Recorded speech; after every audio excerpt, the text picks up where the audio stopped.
ओम विद्योदाम समप्रभां मृगपतिं स्कंधस्थितां भीषणां कन्याभिकरवालखेट विलसत् हस्ताविरासेवितां हस्तै चक्रगदाशिकेट विशिखां चापं गुणं तर्जनीं विभ्राणमनलात्मिकां शशिधरां दुर्गां त्रिनेत्रां भजे।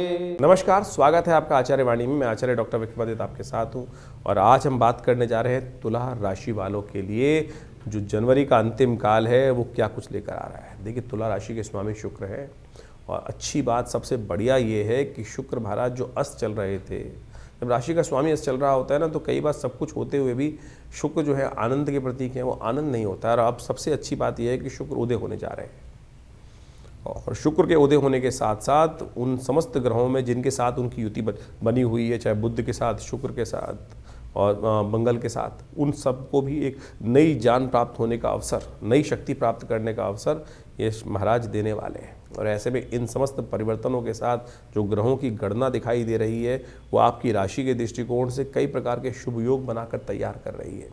वो कई नई अपॉर्चुनिटीज़ आपके सामने लाने के योग बनाएगी, चाहे वो धन संबंधित हो, चाहे वो मित्रता संबंधित हो, चाहे वो नई ऑफर के संबंध में। भाग्य से बहुत सारे रास्तों के द्वार आपके लिए ग्रह योग इस वक्त खोलने की तरफ अग्रसित होते जा रहे हैं। चाबी आपके हाथ में आ चुकी है, समझ लीजिए, बस लगने की देर है। बहुत जल्दी से ग्रहों का परिवर्तन का योग हो रहा है। जिस प्रकार से जो ग्रहों का योग चल रहा है, यदि हम तुला राशि के संबंध में बात करें तो कम से कम एक नई शक्ति, नई जो है परिवर्तन की वेला आपके लिए आरंभ हुआ चाहती है। बस ये ध्यान रखना, अकेले मत पड़ जाना, सबको साथ लेके चलने की ज़रूरत है। और ऐसे में कहीं ना कहीं थोड़ा सा मंगल के नेगेटिव होने के कारण से ये समस्या ये ऐसी हो सकती है कि थोड़ी सी अपनी अपनी चलाने के कारण से लोग थोड़े से आपसे दूर हो सकते हैं। थोड़ा अपने आप को कंट्रोल करते हुए कार्य करने का प्रयास कीजिए। तो कई बार दबना भी पड़ता है, कई बार छोटा भी बनना पड़ता है। बस इस बात का ध्यान रखते हुए कार्य कर लेंगे तो बहुत अच्छा रहेगा आपके लिए। 21 तारीख की बात करें तो 21 जनवरी के दिन तृतीया तिथि है, बृहस्पति बुधवार का अवसर है और ऐसे में धन योग आपकी राशि में बहुत बढ़िया से बनकर तैयार है, जो विजय और श्री दोनों का आशीर्वाद आपको प्राप्त करने के योग बना सकता है। ये 2-3 दिन आपके लिए बहुत पॉजिटिव रिजल्ट्स देने के लिए हैं। इसमें ज़्यादा विचार करने की ज़रूरत नहीं है। जो कर रहे हो उसमें अग्रसित पूरी तरह से ताकत ला के करने का प्रयास करो। बस इस बात का ध्यान रखो कि कोई आपका कुछ बिगाड़ने की सामर्थ्य नहीं रखता। भाग्य आपके साथ है, चीज़ों को पूरी तरह से यानी आगे बढ़ने की ज़रूरत है। कई बार क्या होता है, संकोच बहुत जल्दी, शुक्र अस्त चल रहा होता है, आपकी राशि का स्वामी अस्त है, तो संकोच है मन में, संकोच त्याग दो, चीज़ें बहुत बढ़िया है। आवश्यकता है भगवती कृपा सी। गौरी तृतीया है इस दिन, यानी गुप्त नवरात्रि का तीसरा दिन है, तो इस दिन कोशिश करें भगवती का उपासना करते हुए उनको विशेष तौर पर जो है आप पूजन पाठ में सौंदर्य का सामान जो है वो सब अर्पित करने का प्रयास करें। लाल चुन्नी भगवती को अर्पित करें, कृपा होगी। रवि योग है, नए कार्यों को पूरी शक्ति के साथ करिए, कल्याण होगा। 22 तारीख का दिन चतुर्थी तिथि बृहस्पतिवार के साथ विद्यमान है और वरद चतुर्थी और सुख देने वाली चतुर्थी का योग है इस दिन बुध और शुक्र दोनों के दोनों चंद्रमा के नक्षत्र में, श्रवण नक्षत्र में प्रवेश कर रहे हैं, जो कहीं ना कहीं इन दोनों ग्रहों को भी ताकत की तरफ अग्रसित करते दिखाई दे रहे हैं। और वैसे ही रिद्धि सिद्धि दोनों का योग आपकी राशि में इस वक्त बनकर तैयार हो रहा है। चीज़ें पॉजिटिव परिवर्तन की तरफ जा रही हैं, लेकिन थोड़ा ध्यान रखिएगा कि दोपहर से पहले का दिन जो है वो पूरी शक्ति से कार्य करने का है। उसके बाद नए कार्यों में हाथ मत डालिएगा, नहीं तो कहीं ना कहीं थोड़ा कष्ट हो सकता है। भगवान गणेश को सफलता के लिए कोशिश करें, तिल से बने हुए लड्डू अर्पित करने का प्रयास करें, षोडशोपचार उनका पूजन करें, कल्याण होगा। 23 तारीख बसंत पंचमी का योग लेकर आई है, शुक्रवार के दिन आई है और ये श्री पंचमी के साथ आई है। बसंत पंचमी और श्री पंचमी दोनों एक ही दिन पड़ती हैं, लेकिन दोनों लोगों में संसार में भ्रांति ये है कि जहाँ लक्ष्मी रहती हैं वहाँ सरस्वती नहीं रहती, जहाँ सरस्वती रहती हैं वहाँ लक्ष्मी नहीं रहती है। दोनों की तिथि एक ही है, तो फिर कैसे नहीं रहेंगी? ये भ्रांति है, ये आलस्य है जो लोग इस बात की बात करते हैं। तो इसलिए इस भाव को रखें, आपकी किस्मत में दोनों प्राप्ति के योग बन रहे हैं इस तिथि के अनुसार से, यदि आप बात मान लें। लेकिन स्वास्थ्य का थोड़ा ध्यान रखने की ज़रूरत है। ग्रह परिवर्तन के साथ साथ धन के आने के तो योग बन रहे हैं, लेकिन साथ साथ आपकी राशि में थोड़ा सा स्वास्थ्य का अननेसेसरी का ध्यान रखने की ज़रूरत है। आपकी राशि में स्वास्थ्य के लिए 2-3 दिन थोड़े भारी दिखाई देते हैं। मौसम बदल रहा है, बहुत जल्दी अपने स्वास्थ्य के प्रति थोड़ा ध्यान रखें, इम्यूनिटी को बढ़ाने का प्रयास करें। बसंत पंचमी के दिन अंशुज छाया होता है, लेकिन शुक्र अस्त चल रहा है, इसलिए एक बात ध्यान रखिएगा, कोई भी बड़ा कार्य, विवाह इत्यादि इस तिथि में करना बहुत ज़्यादा इस बार शुभ नहीं होगा। ध्यान रखते हुए यदि करने का योग बना रहे हैं तो उसका उपाय पूरी तरह से करने का प्रयास कीजिए, तभी ठीक होगा। माघ मास के शुक्ल पक्ष की पंचमी को बसंत पंचमी के रूप में तो पूरे विश्व में मनाया जाता है, लेकिन उस बसंत पंचमी के साथ साथ एक और चीज़ लिखी होती है पंचांग के अंदर, श्री पंचमी, जो हमने आपको बताया। श्री पंचमी, श्री यानी लक्ष्मी, लक्ष्मी जी की पंचमी भी इसको माना जाता है। लेकिन कालांतर में हुआ क्या है, लोग बहुत सारी बातें भूल गए। इस दिन लक्ष्मी जी का भी प्राकट्य शास्त्र में वर्णित किया गया है। शास्त्र में कहा जाता है कि जब इंद्र जो थे श्री विहीन हो गए, इंद्र एक कथा शास्त्र में आती है और उसको समझने की आवश्यकता है कि इंद्र जब श्री विहीन हो गए थे तो ऋषि दुर्वासा के श्राप के कारण से, तब क्या हुआ था कि महालक्ष्मी उनको त्याग कर पूरे संसार को, जब दुर्वासा जी ने श्राप दिया इंद्र को श्री विहीन हो जाने का, तब हुआ क्या, कालांतर में धीरे धीरे इतना ज़्यादा वर्चस्व चल रहा था त्रैलोक्य के अंदर इंद्र इत्यादि देवताओं का कि सबको श्री की भरमार थी, ऐश्वर्य की भरमार थी। धीरे धीरे उदासीनता आई और महालक्ष्मी को लगा कि उनका सम्मान ही नहीं रहा है। जितने बड़े घर होते हैं, देखिए कि लक्ष्मी का किस प्रकार से बेकदरी कई बार होने लगती है, और जब लक्ष्मी की बेकदरी होने लगती है, उनका अपमान होने लगता है, झूठे हाथों से ही सब कार्य चलने लगते हैं, अशुद्धता सब जगह व्याप्त होने लगती है, महालक्ष्मी का ध्यान नहीं रहता है। आप समझें कि इस प्रकार से झूठे हाथों से पैसे को छूना और अनेक प्रकार के गलत कार्यों में धन का उपयोग करना, लक्ष्मी साक्षात भगवती हैं और उनका उपयोग गलत कार्यों में करना शुरू कर देते हैं लोग। तो क्या होता है कि लक्ष्मी श्राप दे देती हैं, ऐसे में उदासीन हो जाती हैं, चली जाती हैं, चलायमान चंचला है लक्ष्मी। तो इस बात का ध्यान रखना चाहिए। यही हुआ देवताओं के साथ। तो कहा जाता है कि जब देवता श्रीविहीन हो गए दुर्वासा के श्राप के कारण से, तब महर्षि बृहस्पति ने उनको कहा कि भगवती महालक्ष्मी की उपासना शुरू करो। तब उन्होंने, कहा जाता है कि मार्गशीर्ष के विशेषतर महीने से माँ भगवती की, देवी भागवत के अंदर एक कथा ही है, देवी भागवत के अंदर कि मार्गशीर्ष के महीने की जो पंचमी थी, उस दिन से इंद्र ने भगवती की आराधना आरंभ करी और फिर योग ऐसा बना कि जिस प्रकार से श्री को प्राप्ति करने के लिए सागर मंथन हुआ। और कहा जाता है कई जगह कथाओं के अनुसार से इस श्री पंचमी के दिन माँ भगवती का प्राकट्य वर्णित किया गया है। बसंत पंचमी के दिन श्री पंचमी इसलिए लिखी गई, तो देवी पुराण के अंदर इस कथा को शास्त्र बताया गया है। तो ये भगवती की जयंती भी है। तो माँ भगवती सरस्वती और माँ लक्ष्मी दोनों की जयंती मानी गई है। तो इस दिन विशेष तौर पर महालक्ष्मी को प्रसन्न करने के लिए महालक्ष्मी का यज्ञ विशेष तौर पर किया जाना चाहिए। महालक्ष्मी का यज्ञ विभिन्न मंत्रों के द्वारा किया जाना चाहिए। तो उसमें क्या है, सबसे श्रेष्ठ मंत्र है ओम। वैसे तो श्री सूक्त है, भगवती महालक्ष्मी का जो श्री सूक्त है, जिसको लक्ष्मी सूक्त के रूप में जाना जाता है, जो ऋग्वेद के अंदर आई 16 ऋचाएँ हैं, उनके द्वारा भगवती का स्तवन जो महर्षि भृगु के द्वारा बनाई गई हैं, तो वो बड़ी चमत्कारी है। तो ऐसे में उनका यदि उपयोग किया जाए तो कहा जाता है कि माँ भगवती की कृपा अवश्य हो जाती है। और इस दिन तो उनके प्राकट्य के समय में अवश्य उनका ध्यान करना चाहिए। ओम भगवती का जो बीज है वो है ओम ह्रीं, ह के पैर में रहा, बड़ी की मात्रा, ओम ह्रीं महालक्ष्मी नमः, इस मंत्र का भी जप कर सकते हैं। या भगवती का अद्भुत मंत्र है जिनको कहा जाता है श्री सूक्त।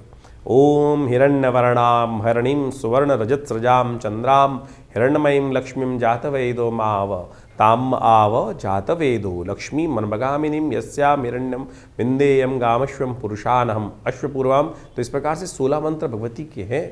और यदि इस दिन बसंत पंचमी के दिन आप श्रद्धा के साथ घी के द्वारा, कमल के गट्टों के, कमल के जो बीज कमल गट्टे होते हैं उनके द्वारा, मखानों के द्वारा, या विशेष तौर पर आप माने चंदन की और बिल्व की औषधि के द्वारा, बिल्व के फल के जो विशेष तौर पर उसका अंदर का जो गिरी है उसको कूट कर उसके द्वारा उस जो पाउडर बन जाएगा उसके द्वारा यदि माँ भगवती का यज्ञ किया जाए तो कहा जाता है महालक्ष्मी की प्रसन्नता का अद्भुत योग बनता है। तो ऐसे में इस शुभ दिवस पर आपको अवश्य महालक्ष्मी का स्तवन भी करना चाहिए। भगवती महासरस्वती जी का भी स्तवन इस दिन शास्त्र में कहा गया है। तो आप अवश्य माँ भगवती जो दुर्गा सप्तशती के 5वें अध्याय में भी, उन तीनों में कोई भेद नहीं है। महालक्ष्मी, महासरस्वती, महाकाली तीनों एक ही स्वरूप से है। ये तो आदि रूप में कई लोगों ने उनको अलग अलग स्वरूप में विभक्त कर दिया है, लेकिन है एक ही स्वरूप। माँ भगवती दुर्गा का ही इन तीनों में स्वरूप एक ही रूप से कहा गया है। तो जो भी मंत्र आप पढ़ते हैं, सर्वमंगल मांगल्ये शिवे सर्वार्थ साधिके शरण्ये त्र्यंबके गौरी नारायणी नमोस्तुते, और दुर्गा सप्तशती इसका प्रत्यक्ष उदाहरण है कि कैसे माँ भगवती का प्रादुर्भाव हुआ है, किनसे हुआ है, कैसे हुआ है। तो ये सारा का सारा वर्णन शास्त्र में बताया गया है।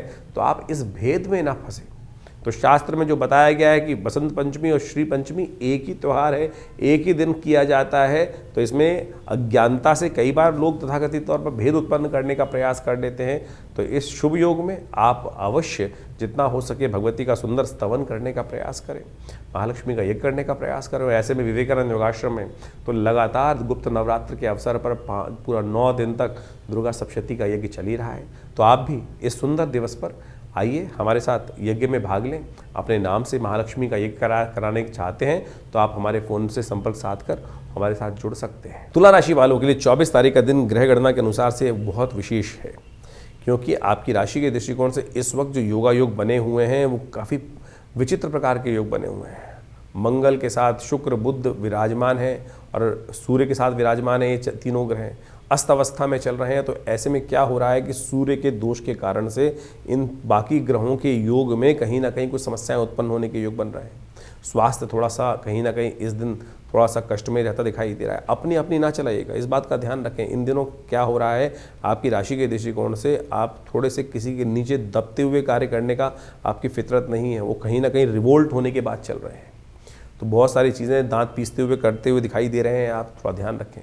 सूर्य का दोष है, उसको ठीक करने के लिए एक उपाय करें। इस दिन मंदार के पुष्प लेकर, उनको मंदार के जो पुष्प हों उनको विशेष तौर पर लेकर या उनके पत्ते लेकर आप एक काम करें, किसी चलते पानी में प्रवाहित करने का प्रयास करें। सुबह सुबह ये उपाय कर लीजिए, दोपहर से पहले पहले बहुत कल्याणकारी योग बनेगा। ओम भानवे नमः सूर्य का नमन देते हुए चलते पानी में मंदार के पत्तों को रख के प्रवाहित कर दीजिए, ये कल्याणकारी योग बनेगा। आपके लिए शनि भी ठीक होगा आपका।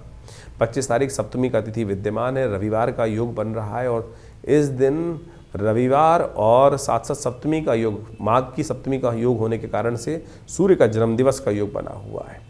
ग्रह नक्षत्रों की चाल जो है वो परिवर्तन की तरफ जा रही है। सुबह थोड़ी हल्की दिखाई देती है, लेकिन शाम आते आते ग्रहों ने एक नई शक्ति का योग, नए विचार का योग, नई चीज़ों की समझ का योग आपके मनोमस्तिष्क में आता दिखाई देगा। बिल्कुल ग्रह परिवर्तन की तरफ जाएंगे। सुबह कोशिश करें भगवान सूर्य का जन्मदिवस अवश्य मनाएं।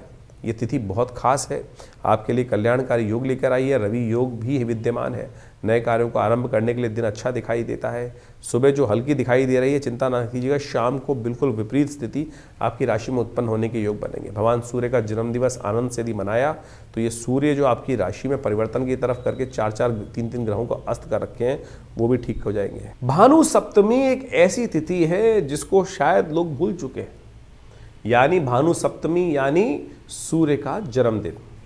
अनादिकाल में सूर्य इसी दिन से प्रकाश देना आरंभ किए थे। माघ मास की जो शुक्ल पक्ष की सप्तमी होती है उसको भानु सप्तमी कहा जाता है।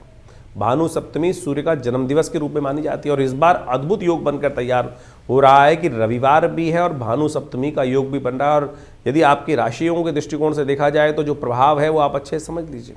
इस समय सूर्य के तमाम दोषों को दूर करने के लिए ये वर्ष सूर्य का वर्ष है। और सत्य मान लीजिए इस बार जितनी उठापटक होने वाली है, क्योंकि बाकी ग्रहों की स्थिति जिस प्रकार की बन के तैयार होने वाली है, आप मान लीजिए एक के बाद एक अपनी महत्वाकांक्षाओं को पूर्ण करने के लिए योग लोग जो है वो ऐसी तरफ उद्धृत होने वाले हैं कि इस वर्ष कहीं ना कहीं भयावह स्थिति, टकराव शक्तियों, विभिन्न शक्तियों को आपस में टकराने की स्थिति बनती दिखाई दे रही है। चाहे छोटे लेवल पे हो चाहे बड़े लेवल पे हो। बड़े लेवल पे तो आप देख ही चुके हैं कि वर्ष के आरंभ के साथ ही कैसे बड़ी बड़ी शक्तियां आपस में एक दूसरे पे कब्जा करने के लिए होड़ में लगे हुए हैं। इस कार्यक्रम में हमने पहले भी अपने चैनल के माध्यम से बताया था कि ये जो वर्ष 2026 है ये सूर्य का वर्ष है और ये ऐसा वर्ष आया है कि जिसमें लोग अपनी अनाधिकार चेष्टा करने की तरफ अग्रसित होंगे, क्योंकि सूर्य जो है वो बहुत तेजी गति से इस वक्त ऐसे योग बनाते दिखाई दे रहे हैं कि जो राजा प्राप्ति करने के स्थान प्राप्त करने की तरफ अग्रसित होते दिखाई दे रहे हैं।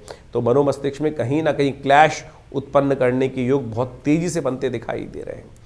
तो ऐसे में भगवान सूर्य को आपके जीवन में, क्योंकि बेकार कि हम सब आपकी राशि के दृष्टिकोण से समझें तो कैसा योग बना रहे हैं, तो कहीं ना कहीं अपने ज़बरदस्ती के अहंकार को हम यदि और ज़्यादा घी डालेंगे तो कहीं ना कहीं सूर्य के जो नेगेटिव प्रभाव को भी हम प्राप्त कर सकते हैं। तो कोशिश करें, अत्यधिक ताप जो होता है ना वो ठीक नहीं होता।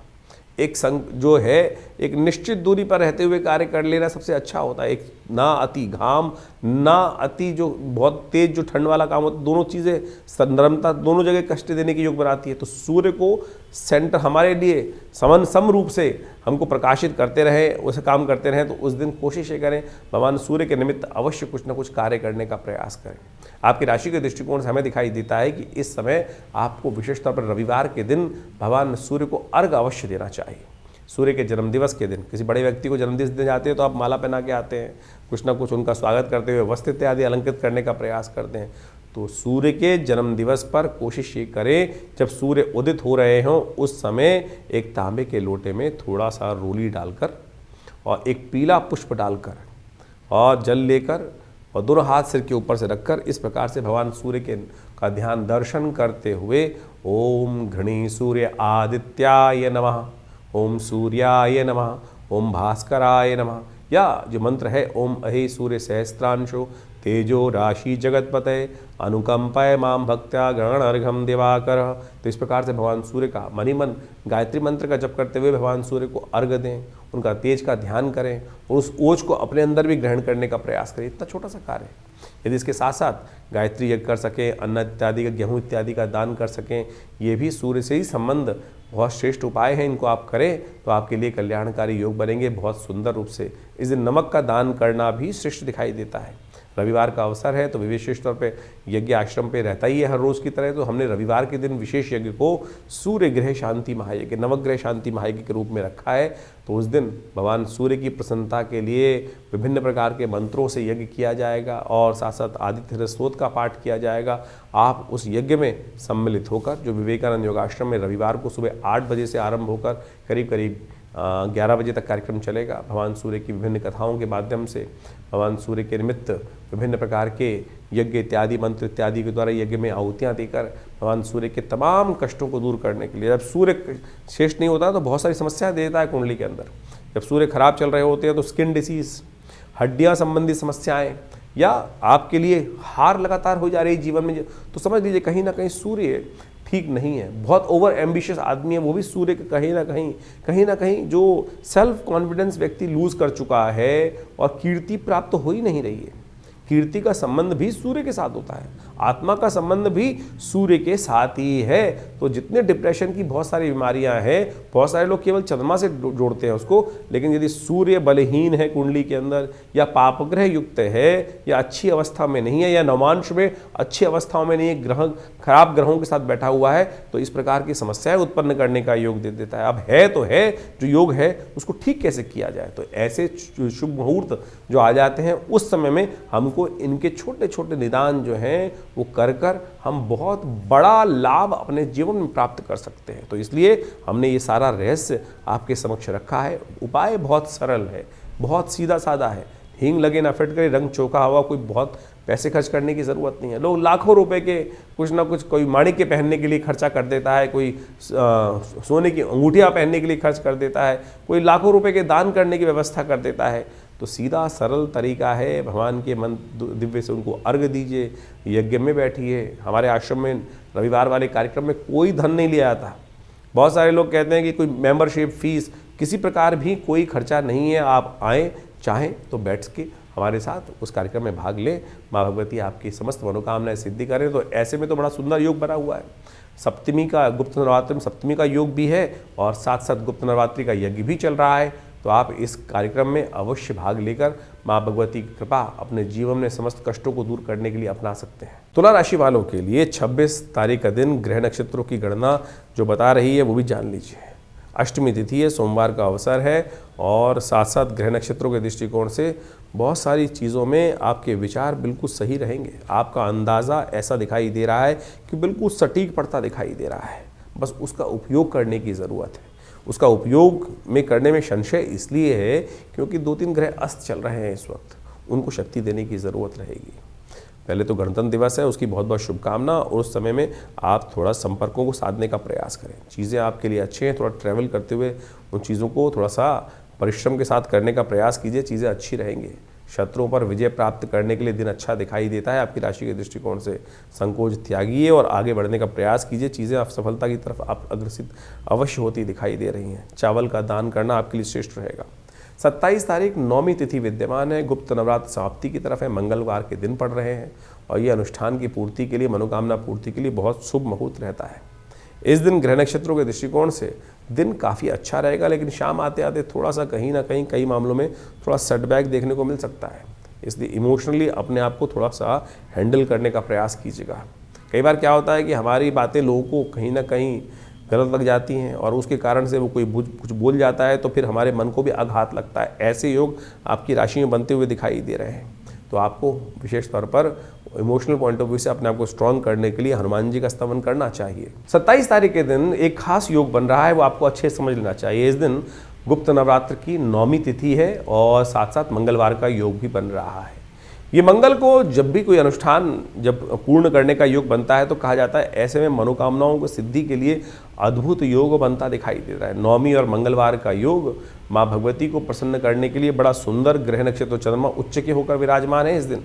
तो ये योग मनोकामना सिद्धि के लिए बड़ा अद्भुत शास्त्र के दृष्टिकोण से वर्णित किया गया है। हमने विवेकानंद योगाश्रम में जो 9 दिन से चल रहा गुप्त नवरात्रि का यज्ञ है, माँ भगवती का चंडी यज्ञ जो चल रहा है, उसकी पूर्णाहुति की वेला रहेगी और साथ साथ मंगलवार का सुंदरकांड का पाठ रखने का भी हमने सुंदर कार्यक्रम रखा है। तो आप इस सुंदर योग पर माँ भगवती की सुंदर स्तुति और साथ में हनुमान जी का मंगलवार का सुंदर योग जो बना है ना, उसका सानिध्य लेने का प्रयास कीजिए। माँ भगवती की कृपा से समस्त मनोरथ सिद्ध होने के अद्भुत योग आपकी राशि में बनते दिखाई दे रहे हैं। ध्यान रखिएगा, ये योग बहुत ही चमत्कारी है, बहुत ही मनोकामनाओं को सिद्ध पूर्ण करने वाला है। हमने 9 दिन तक जिस प्रकार से माँ भगवती की सुंदर आराधना करने का योग बनाया है, जो भगवती के विभिन्न यज्ञ 9 दिन तक सप्तशती के यज्ञ चले हैं, उसके साथ साथ अंतिम में भंडारा और साथ साथ माँ भगवती की सुंदर आरती और सुंदरकांड मंगलवार पढ़ने के कारण से जो हमारा रेगुलर सुंदरकांड चलता है शाम के समय, उसका एक भव्य कार्यक्रम विवेकानंद योगाश्रम में रखा गया है। आप सब सादर आमंत्रित हैं। इसी अवसर पर, नौमी के अवसर पर कहा जाता है कि जो भगवती का दर्शन नौमी के दिन करते हैं, और ये दुर्गा सप्तशती के अंदर स्वयं एक जो 12वां अध्याय वह वर्णित है, माँ भगवती दुर्गा उनकी मनोकामना सिद्ध कर देती हैं पूर्णता। और उसमें मंत्र आया है, सर्वा बाधा विनिर्मुक्तो धनधान्य सुतान्विता मनुष्यो मत प्रसादेन भविष्यति न संशय, कि ऐसे में कोई संशय नहीं है। तो आप सब सादर आमंत्रित हैं इस जो पूर्णाहुति का यज्ञ है इसमें भाग लेने के लिए।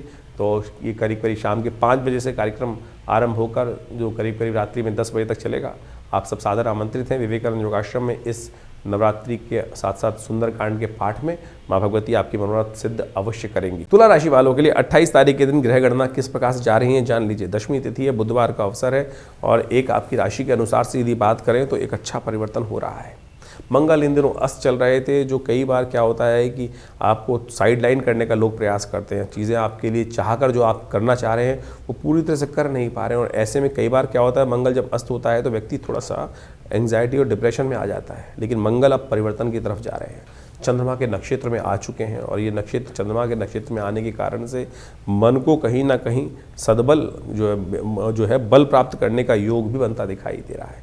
बुधवार का अवसर है, कोशिश ये करें थोड़ा विशेष तौर पर गणेश जी के मंदिर में जाकर उनको सिंदूर अर्पित करने का प्रयास कीजिए। मंगल को बल मिलेगा और चीज़ें पॉजिटिव होने का रास्ता भी आपको प्राप्त होगा। 29 तारीख एकादशी तिथि लेकर आई है और साथ साथ इस दिन जया एकादशी का योग बन रहा है, कीर्ति का योग बन रहा है आपकी राशि में। श्री का योग भी आपके साथ विद्यमान है, क्योंकि बृहस्पति के साथ चंद्रमा युति कर कर आपके भाग्य स्थान में विराजमान हो गए हैं, जो आपके लिए बल और ऐश्वर्य सब प्रकार से देने वाले हैं। ऐसे में यदि तीर्थ यात्रा कर ली जाए ना, किसी तीर्थ स्थल की यात्रा कर ली जाए, तो बृहस्पति जो भाग्य स्थान में बैठे हैं, भाग्य से बहुत सपोर्ट करने के योग आपकी राशि में बनाते दिखाई दे रहे हैं। ऐसे में भगवान विष्णु का सुंदर पूजन करें महालक्ष्मी के साथ, महालक्ष्मी कृपा प्राप्त करने के सुंदर योग बनेंगे आपकी राशि में। ओम नमो भगवते वासुदेवाय इस मंत्र का जप करें, भगवान को विशेष तौर पर श्वेत पुष्प अर्पित करें, कल्याण होगा। 30 तारीख द्वादशी तिथि विद्यमान है, शुक्रवार के साथ है और ये जो महालक्ष्मी का योग बना हुआ है आपके लिए बड़ा कल्याणकारी है। सबसे अच्छी बात इस दिन जो हो रही है वो शुक्र उदय होने जा रहा है। शुक्र के उदय होने से आपके बहुत सारे ग्रहों में जो शक्ति कम थी वो बहुत सबको शक्ति देने का प्रयास करेगा। शुक्र आपके लग्नेश हैं और लग्नेश जब शक्ति में धीरे धीरे आने शुरू हो जाते हैं तो बहुत सारी चीज़ों में परिवर्तन स्वतः होना शुरू हो जाता है। भीष्म द्वादशी है तो भीष्म के निमित्त तर्पण इत्यादि अवश्य करना चाहिए, उससे पितृ तृप्त होते हैं और कष्ट दूर होने के योग बनते हैं। सातत प्रदोष भी है, शुक्र प्रदोष योग है तो सुगंधित तैल से भगवान का अभिषेक करना भगवान शंकर का, वो भी बड़ा कल्याणकारी रहेगा आपके लिए। 31 तारीख त्रयोदशी तिथि विद्यमान है, शनिवार का योग है और ऐसे में ग्रह नक्षत्रों के दृष्टिकोण से जो परिवर्तन हो रहा है वो जान लीजिए। इस दिन एक विशेष परिवर्तन का योग है, जो शुक्र है वो मंगल के नक्षत्र में प्रवेश कर रहे हैं और उससे मंगल को भी ताकत प्राप्त होगी और जो चतुर्ग्रही योग बना हुआ है वो कहीं ना कहीं आपके लिए रास्ता बनाएगा, चीज़ों को पॉजिटिव करने का रास्ता बनेगा। लव लाइफ, मैरिज लाइफ, इन सब में कहीं ना कहीं स्थितियों में परिवर्तन का योग बनेगा। दोस्ती कहीं ना कहीं प्रगाढ़ होने की तरफ जाएगी और लोग आपको दिल से प्रसन्न करने का प्रयास करेंगे। तो इस प्रकार से आपने ग्रहों का योगा योग समझा। ग्रहों के योगा योग के कारण से ही जीवन में घटनाओं का जो आगे सृजन होता है वो वास्तविक तौर पे समझा जा सकता है। ग्रहों का योगा योग कब हमारे लिए शुभ है, कब हमारे लिए अशुभ है, ये ज्योतिष की काल गणना बहुत प्रत्यक्ष रूप से समझा सकती है। आने वाला समय किस करवट बैठने वाला है, हमारे साथ क्या कुछ होने के योग हैं और कब हम अपने जीवन के योगा योगों को अपने लिए शुभ उपयोग कर सकते हैं, इसको इस प्रकार समझें। बहुत सारे लोग कहते हैं कि नहीं ऐसा कुछ नहीं हो सकता है। बिल्कुल, आप तो हर रोज़ इसी प्रकार का कार्य करते हैं। आपके अनुभव से आपको पता है कि कब सर्दी आने वाली है, कब गर्मी आने वाली है, कब बरसात होने के योग हैं, तो आप अपने आप को उससे पहले तैयार कर लेते हैं। सर्दी से पहले गर्म कपड़े खरीद लेते हैं और गर्मी आने से पहले उसके अनुसार से अपने घर में व्यवस्था कर लेते हैं, जिससे आपके लिए क्या होता है कि वातावरण के अनुसार से अपने आप को व्यवस्थित करने का मार्ग बन जाता है। ये आपका अनुभव है। ज्योतिष भी वही है, उसकी और सूक्ष्म गणनाएं हैं कि किसके अनुसार से अप्रत्यक्ष रूप से क्या कुछ घटनाएं हमारे साथ होने वाली हैं और कैसे हम उसको अपने जीवन में रक्षात्मक तौर पे यूज़ कर सकते हैं। कब हमारे लिए लाभ का समय है और कब हमारे लिए समय कष्ट वाला है। जैसे किसी के लिए कभी जन्मपत्री में समय चल रहा होता है, कोई दशा महादशाएं अंतरदशाएं किस प्रकार की बन रही हैं, ढैयाएँ बन रही हैं, अशुभ योग बन रहे हैं, कभी शुभ योग बन रहे हैं, कब जीवन में भाग्योदय का योग बनने वाला है। तो उस समय में अगर मिट्टी में भी हाथ डालोगे तो सोना बन जाएगा और समय खराब चल रहा हो और ऐसे में पता ना हो तो क्या होगा कि गलत जगह फंस जाएंगे। सोने में के हाथ यदि मिट्टी में डालेंगे और वो परिवर्तन किस प्रकार से हो जाएगा, राख में परिवर्तित हो जाएगा। तो यही जो समय की काल गणना का ज्ञान है, काल चक्र ज्योतिष विज्ञान के अनुसार से आप समय को प्रत्यक्ष रूप से समझ सकते हैं। तो इसलिए अपने मन मस्तिष्क को भ्रांति में ना रखें। बहुत सारे लोग तथाकथित तौर पर आप ज्योतिष के ऊपर कई प्रकार के प्रश्न चिन्ह खड़े करने का प्रयास करते हैं और बहुत सारी अनेक व्यंग्यात्मक तौर पे बहुत सारी बातें चलती रहती है। हम भी देखते रहते हैं कभी कभी बहुत सारे लोग व्यंग्यात्मक तौर पे जिन्होंने मजाक उड़ाना है वो मजाक उड़ाते रहेंगे। तो आप कोशिश ये करें, ज्योतिष विज्ञान के माध्यम से लाखों वर्षों से लोगों ने इसका लाभ लेते आए हैं और प्रत्यक्ष रूप से आप भी अपने जीवन में ग्रहों की गणनाओं को अच्छे से समझकर कार्य करने का प्रयास करें। चिंता ना करें, कई कुंडलियों में बहुत सारे अशुभ योग होते हैं। कोई कई अपने मनोमस्तिष्क में ऐसी विचित्र विडंबनाएं लेके बैठ जाते हैं। अब क्या हुआ, किसी के बच्चे की कुंडली जन्म हुआ और मांगलिक निकला या कोई और योग निकल आया, किसी कुंडली में अशुभ के मुद्रम योग निकल आया और तो उसके कारण से बहुत सारी भयावह स्थिति बन जाती हैं। लेकिन यदि आपका ज्ञान सही है, ज्योतिष के अंदर कारण जान के निवारण के मार्ग भी तो जगह जगह समय समय समाधान जो है वो जगह जगह बताए गए हैं और सत्य माने वो समाधान प्रत्यक्ष रूप से कार्य करते हैं। चाहे वो महामृत्युंजय मंत्र हो, चाहे वो लक्ष्मी प्राप्ति के मंत्र हो, चाहे वो विभिन्न प्रकार के अनुष्ठानित चीज़ों में किए जाने वाले प्रयोग हों, उनके द्वारा सब चीज़ें परिवर्तन करने का मार्ग बिल्कुल प्रत्यक्ष रूप से बन सकता है। सकल पदार्थ है जग माही, और एक बात समझ रहे हैं, कर्महीन पुरुष पावत नाही। तो इसलिए ऐसा कुछ नहीं है जिसको आप परिवर्तन की तरफ नहीं ले जा सकते। प्रयास की आवश्यकता है, सही दिशा में सोचने की आवश्यकता है, सही दिशा में कर्म करने की आवश्यकता है, सही दिशा को पकड़कर उस पर चलने की आवश्यकता है। तो ज्योतिष विज्ञान कभी भी किसी को भ्रांति में नहीं रखता है और आप सब इस तमाम जो निदान के तरीके हैं उनको अच्छे से अपने जीवन में सरलता के साथ अपनाने का प्रयास करें। हमारा इस कार्यक्रम के माध्यम से आपके समक्ष जुड़ने का एक ही उद्देश्य रहता है कि पौराणिक ज्योतिष जो है, जो वो कथाओं के माध्यम से हमारे विभिन्न शास्त्रों में बताई गई हैं, योगा योग के माध्यम से विभिन्न शास्त्रों में बताई गई हैं, उन समस्त चीज़ों को आपके समक्ष रखें और एक बात समझें, जो टोटकों के चक्कर में व्यक्ति फंसे रहते हैं ना, उसके कारण से नुकसान होने के योग बन जाते हैं। उनका कोई बेस नहीं होता है। अन जो बिना किसी के तथ्यों के बहुत सारे टोटकों का आज की तारीख में जो प्रचलन सा हो गया है, हमारे विभिन्न प्रकार के तथाकथित तौर पे विद्वान जो उपस्थित हो जाते हैं, जो शास्त्र को मानते नहीं हैं और कुछ भी अनर्गल प्रलाप अपने कुछ बातों को करते रहते हैं। जैसे एक बहुत सारी बातें आजकल चलती हैं कि जो ग्रह आपका बहुत अच्छा हो उसका दान नहीं करना चाहिए। कहाँ लिखा है? सोच के दान देना चाहिए क्या? जिस प्रकार से अगर सोच के दान दे रहे हैं तो फिर तो दान का फ़ायदा ही नहीं है, फिर तो व्यवसाय हो गया। फिर वो व्यवसाय कर रहे हो तो फिर उस दान का फ़ायदा ही क्या है? तो इस प्रकार का आप समझें कि किसी कुंडली में किसी ने कहा जी बृहस्पति बहुत अच्छा है, आप बृहस्पति की चीज़ों का दान करना बंद कर दो। आपका शनि खराब है तो आप शनि की चीज़ों को दान कर दो। और उसको अगर आपने कोई ग्रह सबसे अच्छा है जिसकी वजह से आपकी कुंडली में पैसा आ रहा है, उसकी चीज़ों का आपने दान कर दिया तो आपके भी शुभ योग चले जाएंगे। शास्त्र में ऐसा कोई प्रमाण नहीं निकलता, ना मिलता है, ना बताया गया है, ना किसी ग्रंथ में लिखा है। ये केवल आज तथाकथित तौर पर कुछ जो अपने आप को ज्योतिष में एक स्टंटबाजी करने का प्रयास करते हैं, उनके द्वारा ऐसी भ्रांति उत्पन्न करने का प्रयास किया गया है। तो आपसे अनुरोध है कि आप इन सब की बातों को जहाँ जिसकी आवश्यकता है तो उसको आप करने का प्रयास करें, और तो उससे कल्याण होगा, रास्ते भी बनेंगे और जीवन में सुख भी पदार्पण करने के योग बनेंगे, पुण्य जागेंगे। पुण्य को जगाने का हम प्रयास करें। तो इसलिए जो जो हमारे शास्त्र के दृष्टिकोण से जो पुण्य पर्व आ रहे हैं, जैसे आपके समक्ष हम हमें समय बताते रहते हैं पंचांग के माध्यम से कि ये पुण्य पर्व है, इसके दिन इस दिन ये कार्य किया जाए तो बहुत सारे कष्ट निवारण का योग बन जाता है। तो वो अवश्य, और उसके लिए जो टेस्टिमनीज़ हैं वो हमारे पुरानी कथाओं के माध्यम से, शास्त्रों में, विभिन्न पुराणों में और विभिन्न ग्रंथों में टेस्टिमनीज़ के तौर पे कथा के माध्यम से बताई गई हैं। चाहे वो सत्यनारायण कथा ही बताई गई है। बहुत सारे लोग तो सत्यनारायण कथा को बड़े व्यंग्यात्मक तौर पे करते हैं कि वैसा हो गया वैसा हो गया। अरे वो टेस्टिमनी है, घटी तो उसके लिए उसको लिखित किया गया। ऐसे जीवन में घटना घटी कि एक नाम के स्मरण मात्र से, तो उसको आप व्यंग्यात्मक तौर पे लें। जब आपके साथ घटेगी तब आप प्रत्यक्ष रूप से समझेंगे, तब जाकर आपको पता चलेगा। एक से एक असंभव से असंभव बात होने वाली प्रकृति में घटनाएं घटती हैं और उसको लिखित किया गया है, शास्त्र में बताया गया है। तो इसको आप व्यंग्यात्मक तौर पे जो लोग समझने का प्रयास नहीं करते हैं, व्यंग उड़ाने का प्रयास करते हैं, वो उनकी मूर्खता है। तो हमारा आपसे अनुरोध है कि आप जो भी प्रश्न जानना चाहें चिंता ना करें, चाहे आपके मन में कैसी भी शंका हो, हमारे इस जो सोशल मीडिया अकाउंट है हमारा, जो चैनल का है, उसमें आप जाके लिख सकते हैं। हम आपको उनके प्रश्नों का निदान भी कोशिश करेंगे, प्रयास करेंगे। लेकिन बहुत सारे प्रश्न आते हैं तो उनके लिए बहुत सारी दिक्कत हो जाती है। तो हमने रविवार का दिन विवेकानंद योगाश्रम में रखा हुआ है।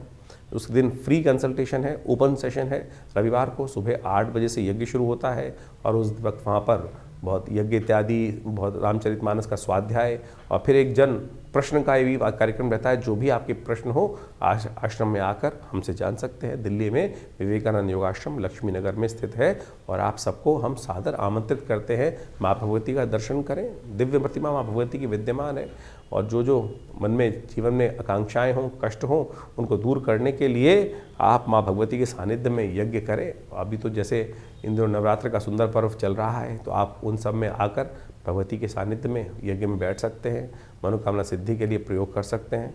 हमने देखा है कि जो भी लोग उस यज्ञ में आके बैठते हैं, माँ भगवती की कृपा से उनके कष्ट अद्भुत प्रकार से दूर होते हैं।